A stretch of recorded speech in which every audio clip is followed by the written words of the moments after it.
નમસ્કાર દર્શક મિત્રો, હું છું રૂપલ લુણીચિયા. સંપૂર્ણ ન્યૂઝમાં આપનું સ્વાગત છે. રાજ્યમાં હાલ કાળઝાળ ગરમી પડી રહી છે. ભીષણ ગરમીને ધ્યાનમાં રાખીને મુખ્યમંત્રી ભૂપેન્દ્ર પટેલે એક મહત્વપૂર્ણ પરિપત્ર જાહેર કર્યો હતો. આ પરિપત્રમાં સ્પષ્ટ સૂચન કરવામાં આવ્યું છે કે બાંધકામ સાઇટો પર મજૂર પાસે બપોરે 1 થી 4 વાગ્યા સુધી કામ ન કરાવવું. જોકે અંબાજીમાં ગબ્બર પર મુખ્યમંત્રીના આદેશની છડેચોક ઉલ્લંઘન કરવામાં આવ્યું છે.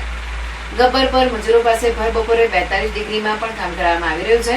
અંબાજી ખાતે ગબ્બર પર નવા પગથિયાના નિર્માણ કાર્યમાં મુખ્યમંત્રીના આદેશનું ઉલ્લંઘન થઈ રહ્યું છે. કોન્ટ્રાક્ટર દ્વારા મજૂરો પાસે બપોરની કાળઝાળ ગરમીમાં 42 ડિગ્રી તાપમાનમાં પણ કામ કરવામાં આવી રહ્યું છે.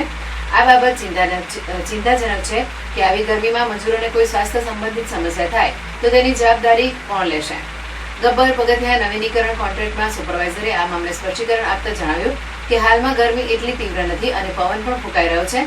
તેમણે કહ્યું કે મજૂરો સાથે વાતચીત કરીને જ કામગીરી ચાલુ રાખવામાં આવી છે. તેમણે એવી ખાતરી પણ આપી કે જ્યારે ગરમી વધશે ત્યારે બપોરના સમયે કામગીરી બંધ કરી દેવામાં આવશે.